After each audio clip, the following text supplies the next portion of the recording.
देखो जीवन में, सबके जीवन में मुसीबतें होती हैं कि नहीं, लेकिन कोई सब लोग अपने अपने तरीके से समझते हैं। अब एक उदाहरण से मैं आपको समझाऊं। मैया, ओ गुलाबी मैया, जा रही हो?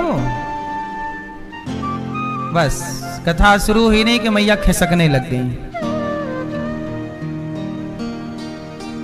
जब तक कथा शुरू नहीं हुई थी तब तक बैठी पंचायत कर रही थी। अब कथा चालू हो गई तो पंचायत कौन करे, तो चलो खिसक लो। सुनो, एक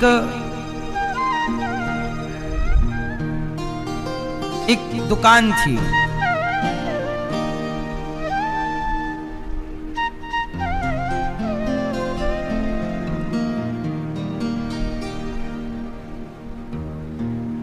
एक दुकान थी, दुकान में दही पराठा मिलता था, पराठा और दही।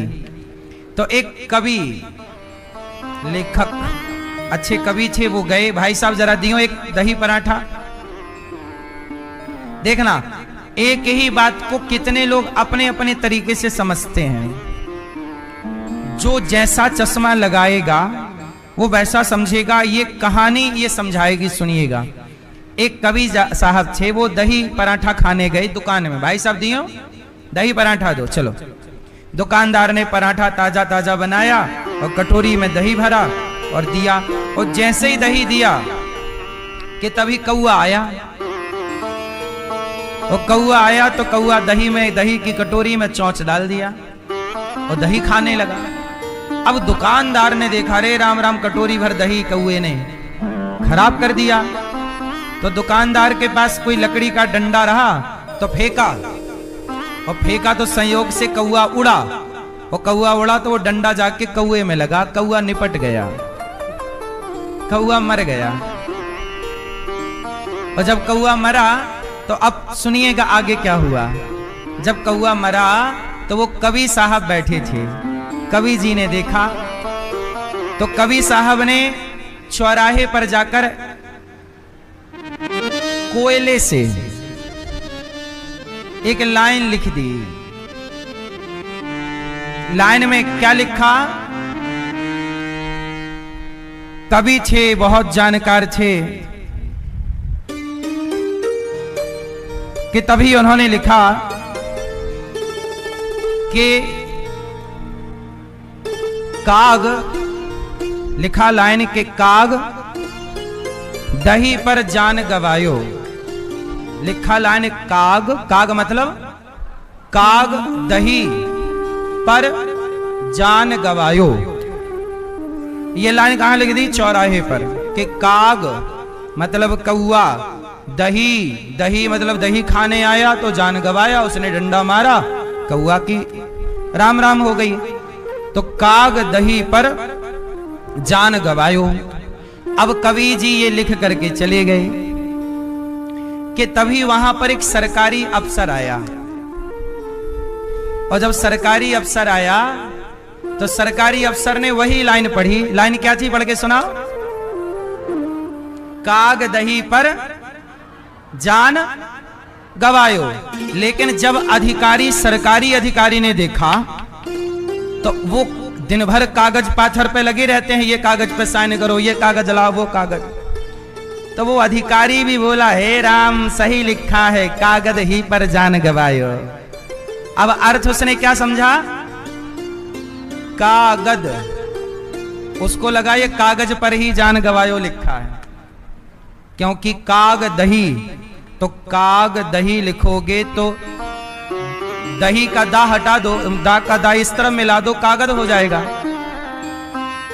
फिर और दही का दा हटा दो और ही बचा तो कागज ही, तो क्या रह गया?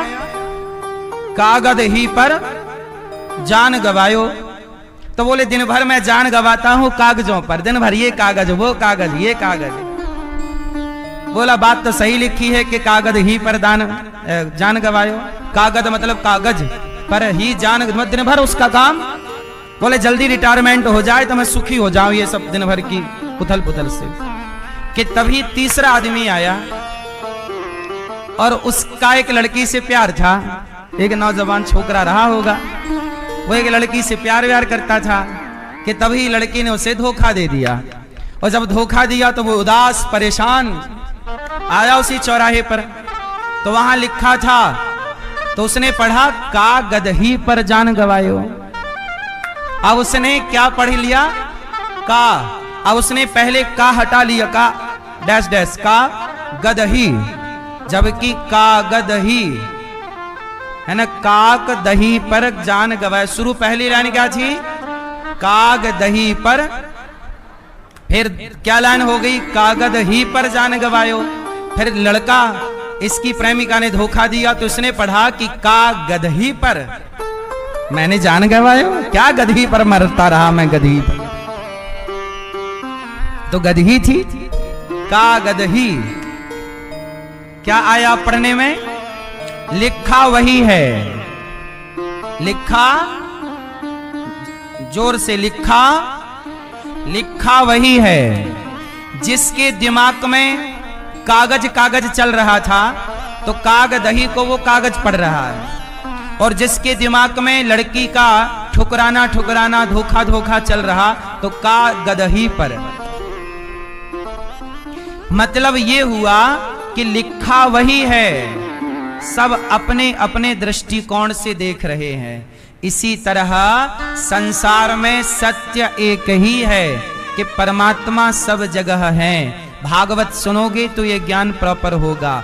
लेकिन इस सत्य को, ईश्वर सर्वत्र है, इस सत्य को सब अपने अपने चश्मे से देखते हैं। इसलिए तुलसीदास जी ने लिखा है कि जाकी रही भावना जैसी, प्रभु मूरत देखी तिन। खंबे को देखा हिरण्यकश्यपु ने तो बोला कि खंबा है, और खंबे को देखा प्रहलाद जी ने तो बोले भगवान है। लाइन वही है, पर देखने वाले दो हैं, तो अपने अपने हिसाब से देख रहे हैं। क्योंकि उनके अंदर जो है, कागज की टेंशन है तो कागज दिख रहा है, लड़की की टेंशन है तो गदही दिख रही है, कागदही। ऐसे ही जब हृदय में भक्ति रहेगी, तो जब भक्ति होगी भीतर और फिर आप नजर डालोगे बाहर, तो हर जगह आपको भगवान ही भगवान नजर आएंगे। तो इसलिए कहता हूं कि बाहर वह दिखता है जो भीतर होता है। यदि भीतर भक्ति है तो भगवान बाहर है, और भीतर भक्ति शून्य है, नहीं है, तो बाहर कुछ नहीं। बाहर तो फिर दीवारें हैं, संसार है, पेड़ पौधे हैं, स्त्री पुरुष है, कुत्ता बिल्ली है। पर भक्ति भीतर थी नामदेव जी की, तो नामदेव जी को कुत्ते में भगवान का दर्शन हो गया। भक्ति थी भीतर एकनाथ जी की, तो गधे में भगवान का दर्शन हो गया। तो बात कुल मिलाकर ये है कि आपके भीतर ठीक होना चाहिए सिस्टम, विचार। इसलिए कहता हूं सत्संग करोगे तो कागद ही नहीं पढ़ोगे, कागद नहीं पढ़ोगे, कागदही ही पढ़ोगे। यदि सत्संग करने वाला व्यक्ति है तो वो संसार को ठीक ठीक देखता है, और सत्संगी नहीं है तो फिर उसका देखने का नजरिया बदल जाता है। अब उदाहरण से मैं दो उदाहरण फिर देता हूं। एक वो है जो सत्संग नहीं करता, वो कैसे देखता है संसार को? वो देखता है कि ये मेरा है। जो सत्संगी नहीं है वो क्या कहता है? मेरा बेटा है, मेरी बेटी है, मेरा घर है, ये मेरा पैंट है, ये मेरी शर्ट है, ये मेरा कुर्ता है, ये मेरी धोती है, ये मेरा है। ये सत्संग ना करने वाला ये कहता है ये मेरा घर। लेकिन सत्संगी जो होगा, जो भक्त होगा, जो जानता होगा कि संसार में भगवान की सिवा कुछ नहीं, वो कभी ये नहीं कह सकता कि ये बेटा मेरा है। वो कहेगा भी तो सकुचा जाएगा कि राम राम कितना असत्य कह रहा हूं। वो ये नहीं कहेगा कि ये मेरा बेटा है, वो ये कहेगा कि ये ईश्वर का प्रसाद है, भगवान का दिया हुआ, ईश्वर का, ये मेरा है। कभी भक्त कभी ये कह ही नहीं सकता कि ये मेरा है। अच्छा ये बताओ, ये मेरा है, क्या ये कहने का क्या वस्तु मेरी है जो मैं कह दूं कि ये मेरी है? मैया कोई एक वस्तु आप बताइए जिसमें आप ये कह सकती हैं कि ये मेरी है, फिर मैं भी उसी को कह दिया करूंगा कि ये मेरी है। इस संसार में बताओ मेरा क्या है? बोलो मेरी माँ, कुछ मेरा है? मेरा कुछ नहीं है, पर मैं क्या कहता रहता हूं, मेरा मेरा मेरा मेरा। अज्ञानी यही कहता है मेरा है, और ज्ञानी यही कहता है प्रभु सब तेरा है। अज्ञानी और ज्ञानी में बस इतना अंतर है, अज्ञानी मानता है मेरा है, ज्ञानी मानता है तेरा है, इतना अंतर है। तो देखो बात वही है, सब तेरा है, पर हम पढ़े लिखे नहीं हैं, अज्ञानी हैं तो मान बैठते हैं। इसलिए सत्संग करोगे तो ज्ञान यह आएगा कि संसार में भगवान, मीराबाई ने कहा है कि भगवान के सिवा इस संसार में मेरा कोई नहीं है, मेरे तो गिरधर गोपाल दूसरो न कोई। भगवान के सिवा कोई कितना भी कहे कि मेरा है कहते रहो, तसल्ली है, ठीक है। हाँ मैया ले लो सेल्फी, ले लो, चलो लो। कथा चल रही है, मैया खड़े हो के सेल्फी, कथा ना सुन रही हो ना पीछे वाले को सुनने दे रही हो, हैं? सेल्फी लेने के लिए सुन लो ना मेरी माँ, बैठ लो। अभी ऊपर मिलेंगे, 4 सेल्फी लीजिएगा, अभी बैठ जाओ। मानेगी नहीं मैया, तभी तो बहू कहती है, सास कहती है सुनती नहीं है, सही नहीं सुनती। मैया बैठ जाओ मेरी माँ।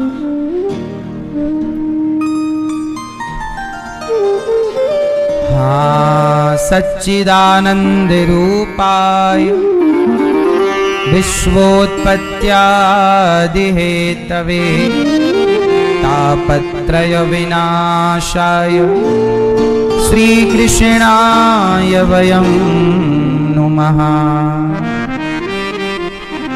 सच्चिदानंद रूपाय, भगवान कैसे हैं?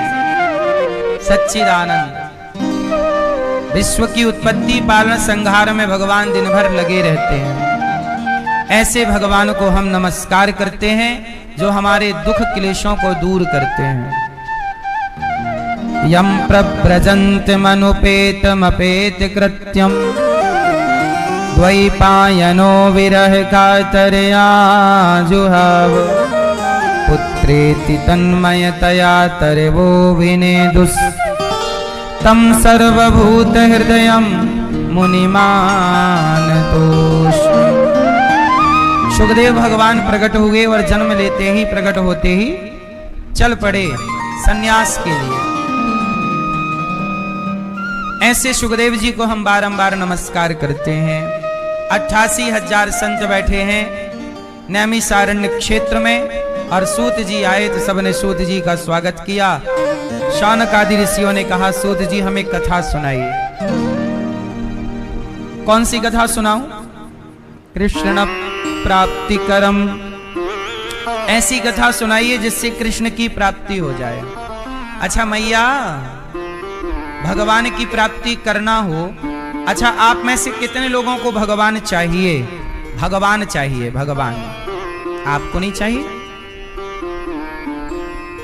नहीं? ये मैया अच्छी हैं, बोली हमें भगवान ही नहीं चाहिए। क्या चाहिए फिर आपको? है? भगवान नहीं चाहिए? भगवान नहीं चाहिए, भगवान का साथ चाहिए। सुनो, हम सबको क्या चाहिए? अच्छा एक बात बताएं, आप मानो या ना मानो, पर सबको चाहिए भगवान। भगवान का एक नाम है आनंद। सबको क्या चाहिए? आनंद चाहिए। सबको आनंद चाहिए, सबको। चींटी को आनंद चाहिए, हम जीवों को आनंद चाहिए। सब लोग भगवान को ही चाहते हैं। अच्छा देखो ना, पानी जब बरसता है तो पानी बह बह के कहां जाता है? पानी दुनिया में कहीं भी बरसेगा, वो बह बह के समुद्र की तरफ ही जाएगा।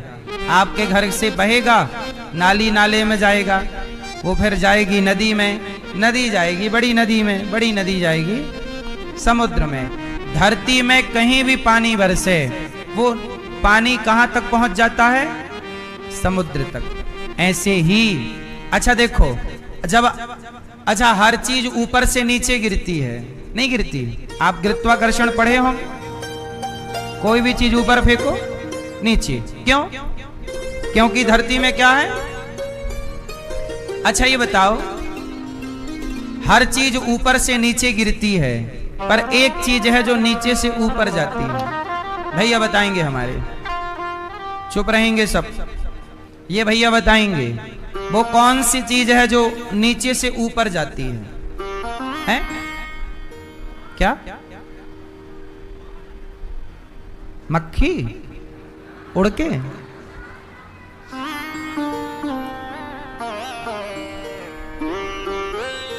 पाप, भाप। हर चीज ऊपर से नीचे गिरती है, पर जब आप दिया जलाते हैं तो दीपक की जो ज्योति है, लौ, वो हमेशा ऊपर की ओर उठती है, नहीं उठती?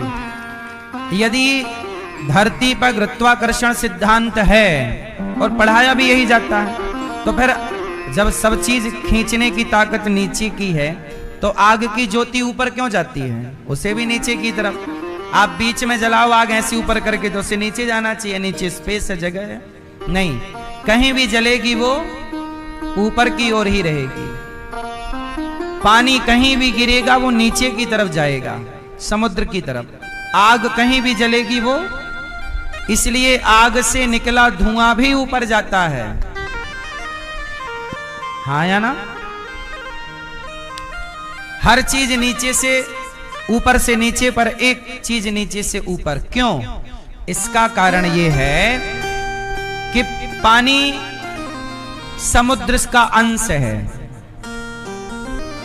धरती पर जो भी पानी बरसता है वो कहां से आकर बरसता है? भाई बादल बनते हैं, बादल पानी कहां से वाष्पीकरण होता है? समुद्र से। तो समुद्र का पानी ही ना बरसता है संसार भर में। तो जो भी पानी हम लोग लेते ग्रहण करते हैं, वो पानी का मुख्य स्रोत क्या है? समुद्र। इसलिए वो पानी समुद्र का अंश है, तो अपने अंशी की ओर भाग जाता है। जो आग है वह सूर्य का अंश है। सूर्य गर्म होता है, सूर्य आग का गोला है, तो आग हमेशा अपने अंश की ओर, अंशी की ओर भागती है। तो वो ऊपर है, इसलिए ऊपर की तरफ। समुद्र नीचे है तो पानी नीचे की तरफ। कोई भी वस्तु है वो धरती का अंश है, तो धरती की ओर भागता है कोई भी वस्तु, है ना, ये धरती की ओर। ऐसे ही हम लोग किसके अंश हैं? भगवान के। इसलिए हम सब लोग भगवान की ओर भागते हैं।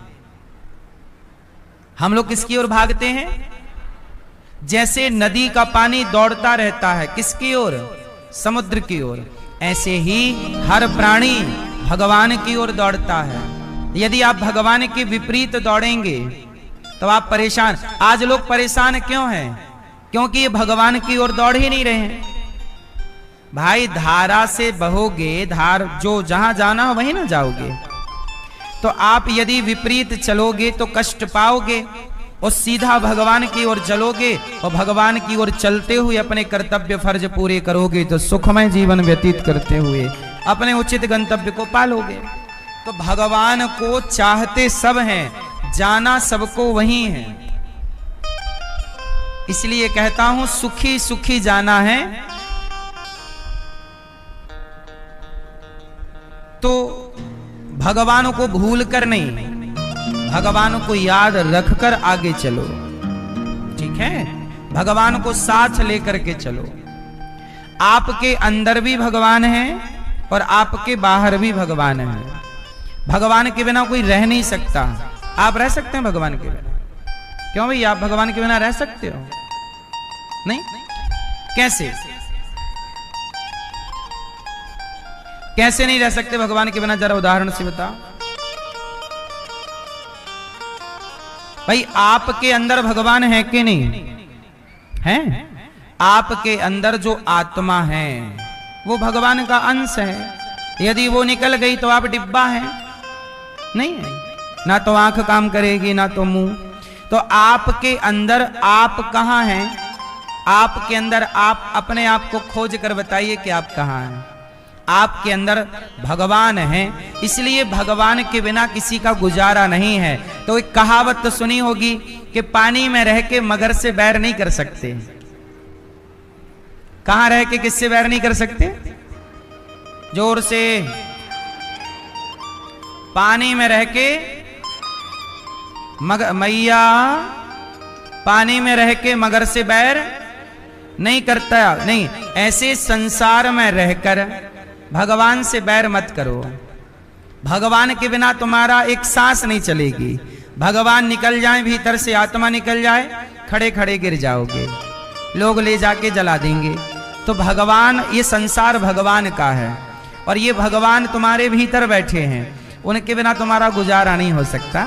इसलिए आप ये मत कहो कि मैं भगवान को नहीं मानती, नहीं मानता, मुझे भगवान की कोई जरूरत नहीं है, मैं भगवान। कुछ लोग नास्तिक होते हैं, कहते हैं कि हम भगवान को नहीं मानते। आप मानो ना मानो, पर देखो पानी में रह के मगरमच्छ से बैर नहीं कर सकते। संसार भगवान का है, तो संसार में रह के भगवान से बैर ना करो।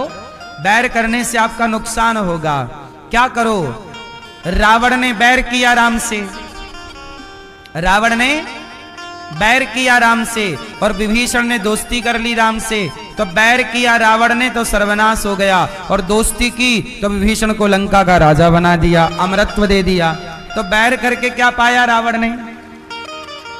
बैर करके क्या पाया दुर्योधन ने? बैर करके क्या पाया कंस ने? तुम क्या पाओगे? इसलिए बैर नहीं, भगवान से बैर ना करो। भगवान ही ये सृष्टि का संचालन करते हैं, भगवान ही आपको जीवन देते हैं, वही आपके जीवन को वापस लेते हैं, वही आपका अगला जन्म का अगला जन्म और अगला जन्म, बार बार का कर्म क्रिया उन्हीं के हाथ में है। हमारे मालिक भगवान हैं, हमारे बॉस भगवान हैं। इसलिए भगवान के चरणों में सरेंडर कर दो, ज्यादा ठीक यही है ना।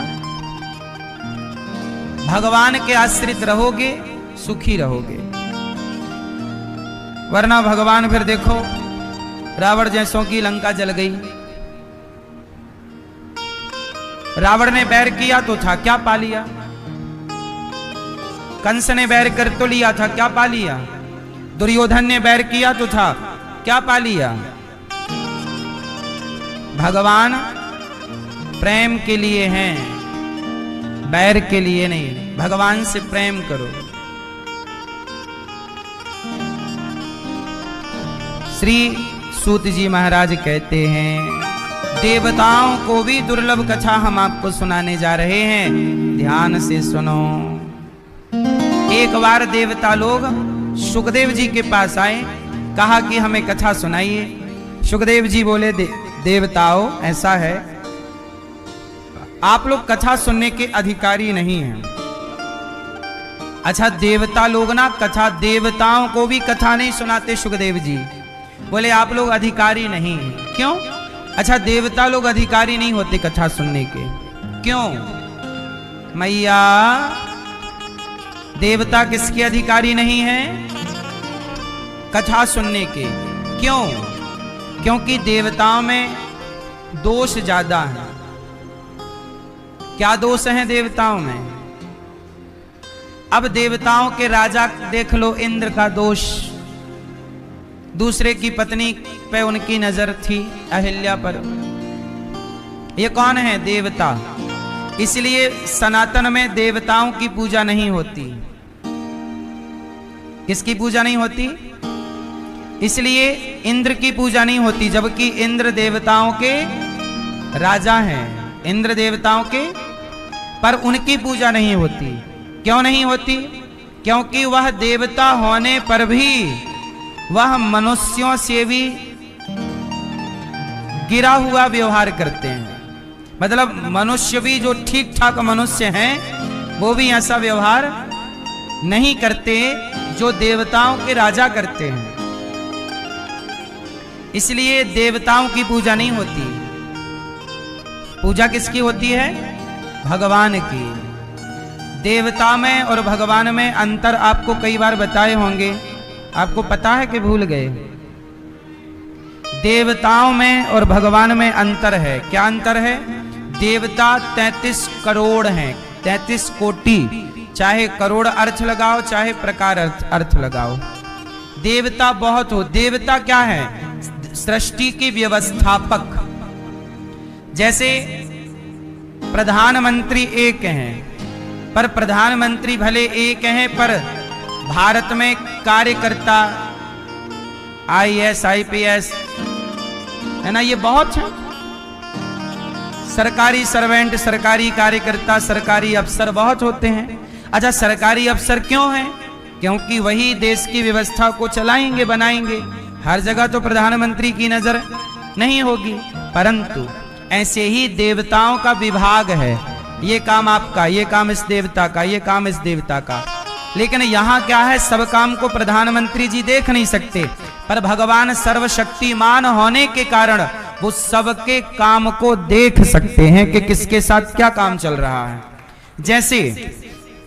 जैसे लिखा है वेदांत इत्यादि में कि चींटी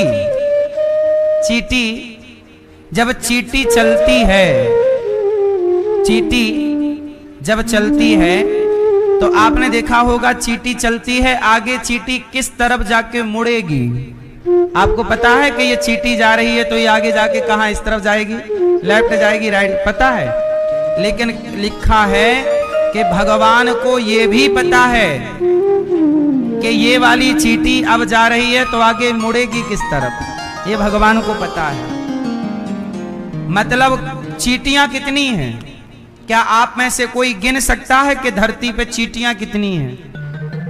नहीं, लेकिन भगवान को ये पता है कि ये वाली चींटी किस तरफ मुड़ेगी। मतलब एक चींटी के बारे में भी भगवान जानते हैं कि वो क्या सोच रही है। चींटी, कहते हैं कि चींटी भी अपने पांव में घुंघरू बांध ले। चींटी अपने पांव में यदि घुंघरू बांध ले और घुंघरू बांधकर नाचे तो भगवान को उसकी घुंघरू सुनाई पड़ जाएगी। मतलब भगवान ऐसा है कि भगवान सबको देखते हैं। अच्छा ये बताओ, जब सूर्य का प्रकाश है तो सबके ऊपर एक सा है कि नहीं? बोलो हाँ। क्या प्रकाश में कोई भेद है कि तुम्हारे सामने ज्यादा प्रकाश है, इनके सामने कम? जैसे सूर्य का प्रकाश सबके ऊपर है, हर जगह प्रकाश पहुंच रहा है, ऐसे ही कुछ गुफाओं में, कंदराओं में सूर्य का प्रकाश नहीं पहुंच पाता, परंतु उस गुफा में, कंदरा में यदि कोई चींटी है, सैकड़ों साल से वो गुफा है, सूर्य का प्रकाश सैकड़ों साल से नहीं पहुंचा, पर वहां रह रहे हर जीव पर भगवान की नजर है। इसलिए भगवान को सर्वशक्तिमान कहते हैं। सर्वशक्तिमान मतलब जो सब कुछ कर सकते हैं। इसलिए आप ये मत सोचा करो कि आपको कोई देख नहीं रहा। एक गुरुजी के 2 चेले थे। गुरुजी ने दोनों चेलों को एक एक लड्डू दिया। ये लो भैया लड्डू, और जाओ दोनों चेला लड्डू खाओ, पर ऐसी जगह पर खाना बेटा ये लड्डू कि जहां से तुम्हें कोई देख ना रहा हो। जाओ ये लड्डू खा लो, ऐसी जगह खाना जहां कोई तुम्हें खाते हुए ना देखे। जाओ। एक चेला गया, अपने कमरे में दरवाजा लगाया, देखा कोई नहीं देख रहा है, गप से खा लिया लड्डू और खा के आया। अब दूसरा चेला भी अपने कमरे में गया, उसने भी दरवाजा लगाया, देखा कि कोई नहीं देख रहा, पर उसे गुरुजी की बात याद आई कि भाई भले कोई नहीं देख रहा है, पर इस कमरे में ईश्वर की नजर तो हम पर है ही। तो वो थोड़ा जंगल की तरफ गया कि शायद जंगल में जाऊं, लड्डू लेके जंगल गया, पर उसे लगा नहीं यहाँ भी तो भगवान देख रहे हैं। एक गुफा थी, गुफा में घुस गया, बोला यहाँ बैठकर खाऊं, पर उस गुफा में थोड़ा अंधकार था, पर बोला कोई बात नहीं, भला अंधकार है, हमारे लिए ना अंधकार है, भगवान के लिए तो अंधकार नहीं है। तो भगवान तो गुफा में भी देख रहे हैं जहां बिल्कुल अंधकार है। वो चेला वापस आया, गुरुजी बोले तुम खाए नहीं? चेला बोला गुरुजी कैसे खाता? आपने बोला था कि ऐसी जगह खाओ जहां कोई देख ना रहा हो। मुझे ऐसी कोई जगह मिली ही नहीं, मुझे इस धरती पर ऐसी जगह कोई मिली ही नहीं जहां से मुझे भगवान देख ना रहे हो। इसलिए आप ये विश्वास कर लीजिए, ये मान लीजिए कि आपके हर व्यवहार को, आपकी हर गतिविधि को भगवान देख रहे हैं। इसलिए जब आप झूठ बोलते हैं तो ये मत सोचा करो कि आपको देखा किसने है। आपको भगवान सुन भी रहे हैं, आपको भगवान देख भी रहे हैं। तू अकेला नाही प्यारे, राम तेरे साथ में। आप कभी अकेले नहीं। कभी ये भाव मत रखिए कि मैं अकेली हूं, अकेला हूं, मुझे कौन देख रहा है ना? हर समय आपको कोई देख रहा है। ए मैया, गुलाबी मैया, कब से तुम यहां वहां मटक रही हो मेरी मां? खड़ी हो मतलब बाजार टाइप का, कि जैसे बाजार में खड़े हैं। कोई आप लोगों की जिम्मेदारी नहीं है कि कथा को थोड़ा मर्यादित सुना जाए? बैठ जाओ जल्दी। पीछे से लेके आगे आ गई, बैठ ही नहीं पा रही है मैया, यहां वहां मटक रही हैं बस। कथा सुनने आए हो कि डिस्टर्ब करने?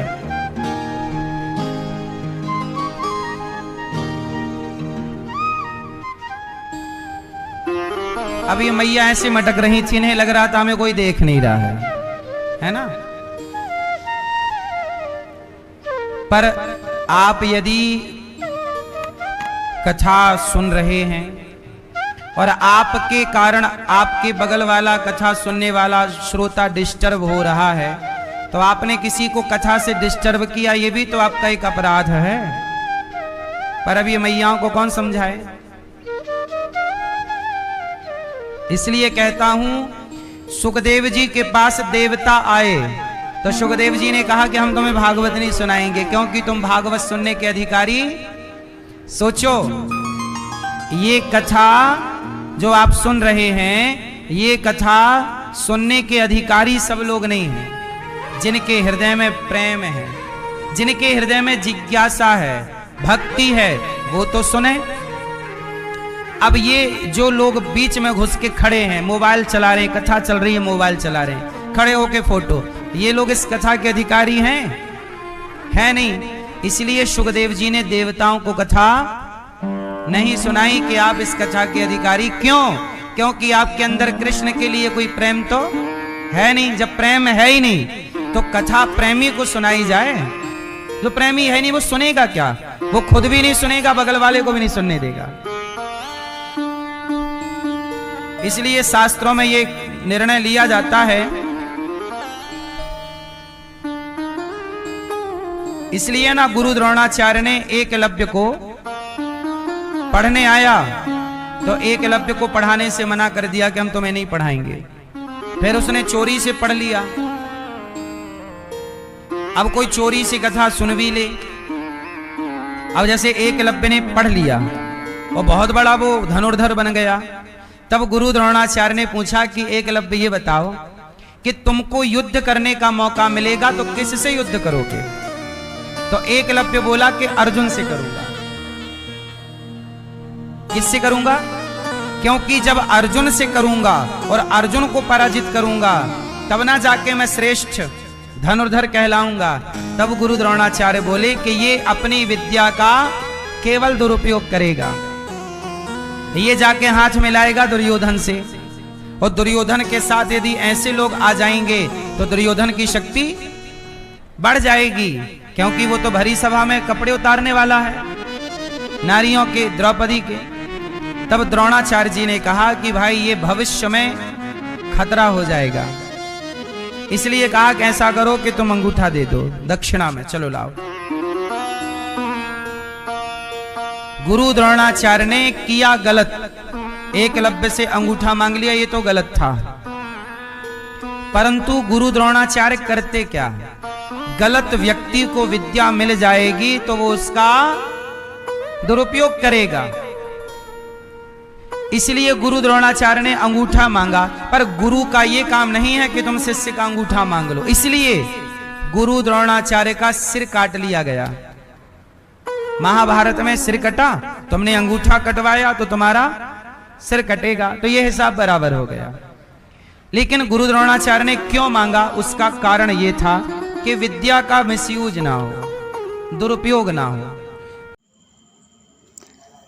इस कथा को ज़्यादा से ज़्यादा शेयर करें, चैनल को सब्सक्राइब कर लें ताकि नोटिफिकेशन सबसे पहले आपके पास पहुंचे, और जितना हो सके कमेंट बॉक्स में राधे राधे ज़रूर लिखें। राधे राधे।